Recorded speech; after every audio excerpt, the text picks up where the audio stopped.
Hello friends, कहते हैं ना जब बाबा केदारनाथ का बुलावा आता है तभी इंसान वहां तक पहुंच पाता है। और निकल पड़े ऋषिकेश बस अड्डे की ओर। वहां से सोनप्रयाग जाने के लिए शेयरिंग गाड़ी मिल गई और शुरू हो गया हमारा पहाड़ों के बीच रोमांचक सफर। रास्ते में पहुंचते हैं देवप्रयाग, जहां भागीरथी और अलकनंदा नदियां एक दूसरे में समाकर गंगा का रूप लेती हैं। पहाड़ों के बीच दो नदियों का यह संगम देखकर मन अपने आप भक्तिमय हो जाता है।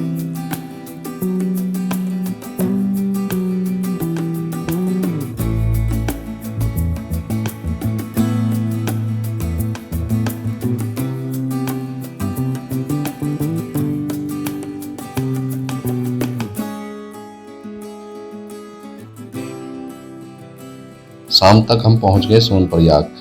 लगभग 1829 मीटर की ऊंचाई पर मंदाकिनी नदी के किनारे बसा सोनप्रयाग केदारनाथ यात्रा का एक महत्वपूर्ण पड़ाव है। रात यहीं विश्राम किया क्योंकि असली पैदल यात्रा तो अगली सुबह शुरू होने वाली थी।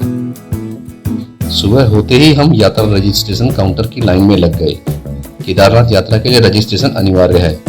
रजिस्ट्रेशन के बाद हाथ में बांधने के लिए रिस्ट बैंड मिला। सोनप्रयाग के आगे प्राइवेट गाड़ियों को जाने की अनुमति नहीं होती। यहाँ से करीब 5 किलोमीटर का सफर शेयरिंग टैक्सी से तय करके हम पहुंचे गौरीकुंड। यहीं से शुरू होती है असली केदारनाथ पैदल यात्रा। यात्रा के गेट सुबह करीब 4 बजे खुलते हैं और दोपहर 1:30 बजे के बाद बंद कर दिए जाते हैं। गौरीकुंड करीब 1982 मीटर की ऊंचाई पर है।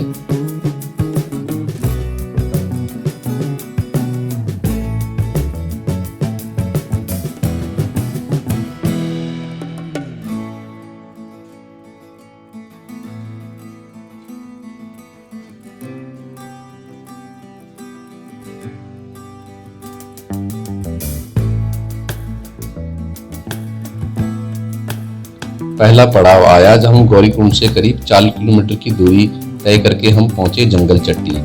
शुरुआत में रास्ते में हल्की चढ़ाई मिलती है। नीचे मंदाकिनी नदी अपनी धीमी आवाज में साथ साथ बहती रहती है और दूसरी तरफ ऊंचे पहाड़ और हरी भरी वादियां। ऐसे लगता है जैसे प्रकृति खुद इस यात्रा में हमारे साथ चल रही है।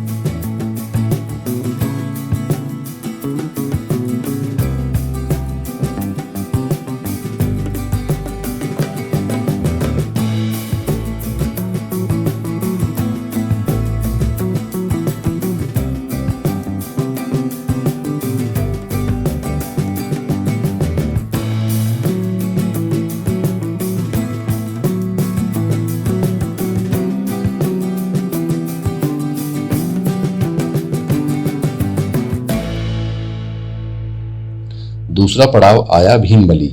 जंगल चट्टी से करीब 3 किलोमीटर आगे पहुंचते हैं तब भीमबली आता है। इस रास्ते की खासियत है छोटे छोटे पुल, पहाड़ों से गिरते झरने और चारों ओर दिखाई देती हिमालय की खूबसूरत वादियां। ऊंचाई बढ़ने के साथ साथ सांस थोड़ा तेज होने लगती है और शरीर को एहसास होने लगता है कि हम लगातार ऊपर चढ़ाई चढ़ रहे हैं। भीमबली में GMBNL का सेंटर, मेडिकल सुविधा और खाने पीने की छोटी दुकानें मिल जाती हैं। यहाँ चाय, पानी, मैगी और फास्ट फूड जैसी चीजें मिल जाती हैं। कुछ देर हमने यहाँ आराम किया और फिर आगे बढ़ गए।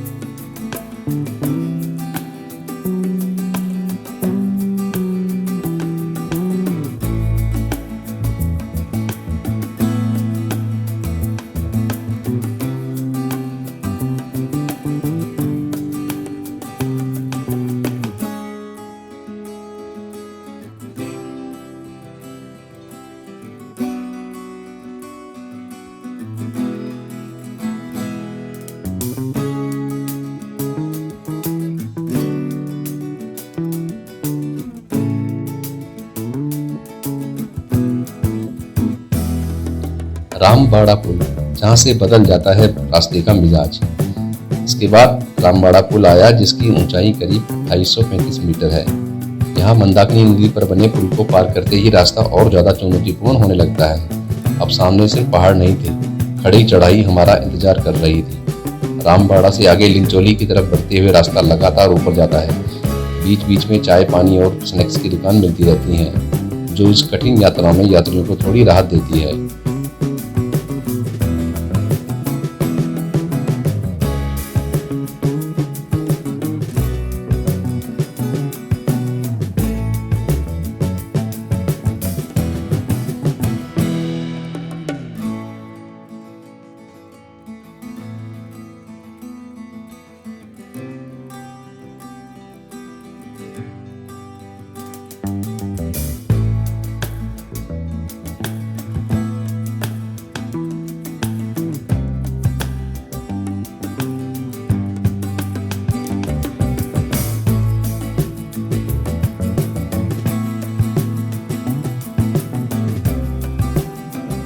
लिंचौली यात्रा की सबसे कठिन चढ़ाई है।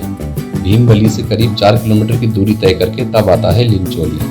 ऊंचाई लगभग 3050 से 3168 मीटर, और यहीं से हमें महसूस हुआ कि अब यात्रा सच में मुश्किल होने वाली है।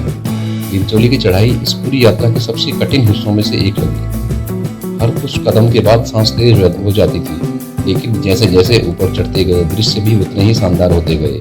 अब दूर दूर तक ग्लेशियर दिखाई देने लगे थे।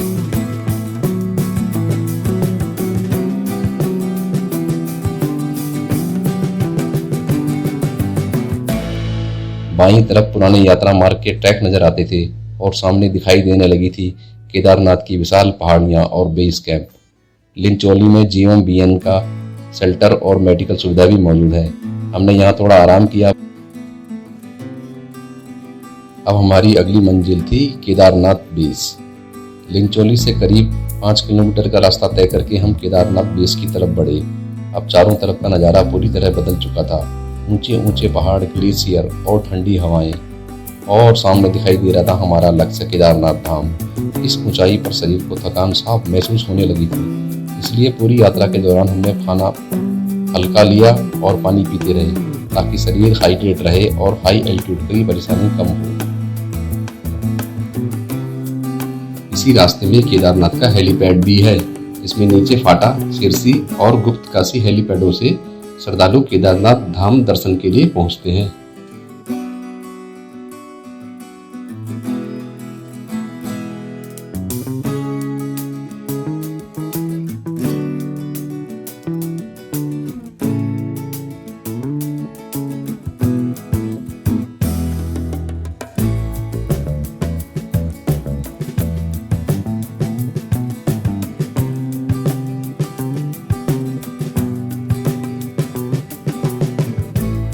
शाम करीब 6-7 बजे वो पल आ ही गया जिसका हमें पूरे रास्ते इंतजार था।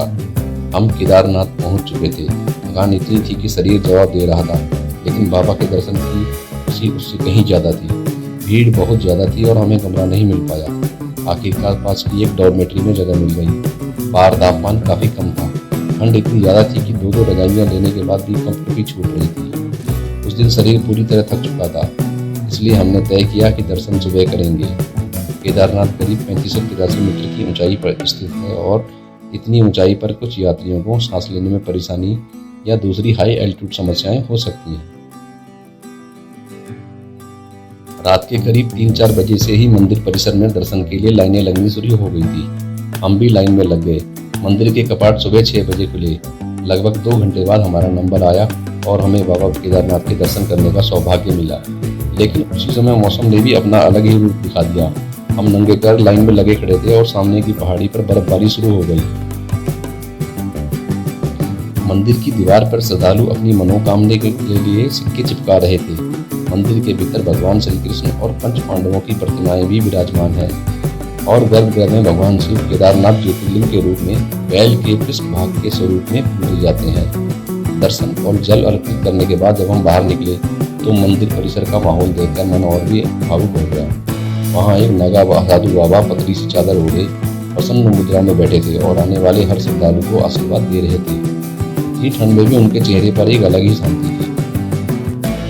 दर्शन के बाद हम सीधे पहुंचे भीमशिला के पास। सामने से देखने पर अंदाजा हुआ कि यह शिला कितनी विशाल है। 2013 की केदारनाथ आपदा के दौरान इस विशाल शिला के मंदिर के पीछे आकर रुक जाने को लेकर श्रद्धालुओं में गहरी आस्था है। मान्यता है कि इसने मंदिर को विनाशकारी जल प्रवाह और मलबे से बचाने में महत्वपूर्ण भूमिका निभाई। वहां खड़े होकर उस विशाल शिला को देखना अपने आप में एक अलग अनुभव था। इसके बाद हम ऊपर की ओर बढ़े, जहां आदि गुरु शंकराचार्य जी की समाधि स्थित है। केदारनाथ की इस पवित्र भूमि पर खड़े होकर उनके जीवन और सनातन परंपरा में उनके योगदान को याद करना अपने आप में भावुक कर देने वाला क्षण था। और हमारी यात्रा अभी खत्म नहीं हुई थी। केदारनाथ मंदिर से करीब 200-300 मीटर ऊपर पहाड़ी की ओर है भैरवनाथ मंदिर। मान्यता है कि भगवान भैरवनाथ केदारनाथ धाम के रक्षक हैं। ऊंचाई पर पहुंचकर जब नीचे पूरा केदारनाथ धाम और चारों ओर फैली हिमालय की चोटियां दिखाई देती हैं तो उस दृश्य को शब्दों में बयान करना मुश्किल हो जाता है।